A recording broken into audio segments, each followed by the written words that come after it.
شکر اصل میں ایک جذبہ ہے کہ جو کسی کے ساتھ اگر کسی نے خیر کیا ہو، بھلائی کی ہو، احسان کیا ہو، کسی تکلیف سے اس کو بچایا ہو، چھٹکارا دلایا ہو، تو ایک جذبہ پیدا ہوتا ہے انسان کے قلب کی گہرائی سے۔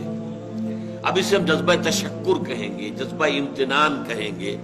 یہ قلب کی گہرائی سے ابھرتا ہے اور پھر زبان پر بھی آتا ہے۔ آپ کا شکریہ، میں آپ کا شکریہ ادا کرتا ہوں۔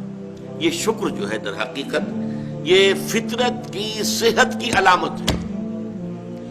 اگر فطرت صحیح ہے تو شکر لازماً ہوگا، اور اگر شکر نہیں ہے تو معلوم ہوا کہ فطرت مسخ ہو چکی ہے۔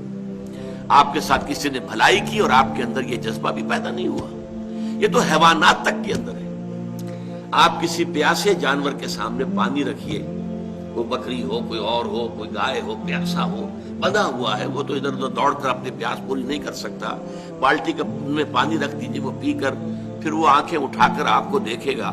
وہ جانور تو اس کی آنکھوں کے اندر سے آپ کو جذبہ تشکر چھلکتا ہوا نظر آئے۔ اسی معنی میں عجیب بات یہ ہے، عین کہتے ہیں آنکھ کو، اور عین کہتے ہیں چشمے کو بھی۔ عرب کہتے تھے عین الشکرا، وہ چشمہ جس میں سے پانی خود بخود ابل رہا ہو، نکل رہا ہو، نیچے سے زمین سے ابلتا ہو، عین الشکرا۔ اور دابۃ شکور کہتے تھے ایسے حیوان کو۔ آپ کے ہاں کو گائے ہے، بھینس ہے، بندھی ہوئی ہے، آپ اس کی ٹہل سیوا کر رہے ہیں، اچھی خوراک دے رہے ہیں، غذا دے رہے ہیں، نہلاتے بھی ہیں گائے بھینس کو، تو پھر اس کا ظہور اس کے بدن پر ہونا چاہیے، اس پہ فربہی آنی چاہیے، تو اس کو کہیں گے دابۃ شکور۔ یہ شکر گزار جانور ہے کہ اس کے ساتھ جو بھلائی ہو رہی ہے، جو خیر ہو رہا ہے، اس کے نتائج اس پر ظاہر ہو رہے ہیں۔ تو یہ فطرت کی در حقیقت صحت کی علامت ہے۔ پرانی کہانی آپ نے بھی بچپن میں پڑھی ہوگی کہ ایک غلام کہیں بھاگا ہوا تھا اور اسے راستے میں ایک جگہ اس نے دیکھا ایک شیر پڑا ہوا کراہ رہا ہے، اور اس کو شدید تکلیف سے اس کے پاؤں میں ایک کانٹا چبھا ہوا تھا۔ ظاہر بات ہے شیر نہیں نکال سکتا تھا اس کو۔ اس غلام نے اس کا کانٹا نکال دیا۔ اس شیر نے صرف اسے سونگھا اور چلا گیا۔ اس کے بعد وہ غلام پکڑا گیا، اور جیسے کہ ہوتا تھا رومن اور گریک دور میں کہ بھاگا ہوا غلام جب پکڑا جاتا تھا تو پھر شیروں سے پھڑواتے تھے اس کو۔ ان کے جو بڑے وہ ہوتے تھے، اسٹیڈیمز بنے ہوئے ہوتے تھے، اس میں آ کر جو ہے اس غلام کو چھوڑ دیا، اور پھر بھوکا شیر جو ہے وہ پنجرے میں سے نکالا تاکہ وہ اس کو بھموڑے اور ختم کرے۔ تو اس نوجوان کو، اس غلام کو بھی پھینکا گیا۔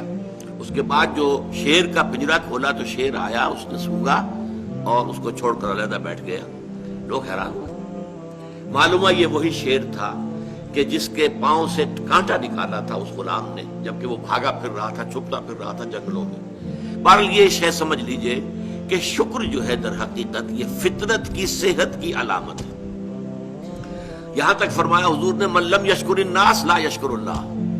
یہ شکر ایسی شے ہے جو انسانوں کا شکر گزار نہیں ہے، وہ کبھی اللہ کا شکر گزار بھی نہیں ہو سکتا۔ فطرت مسخ ہو چکی ہے، کسی نے آپ کے ساتھ بھلائی کی اور آپ کے اندر سے وہ جذبہ تشکر ابھرا ہی نہیں، معلوم ہوا فطرت کے سوتے خشک ہو چکے ہیں۔ وہ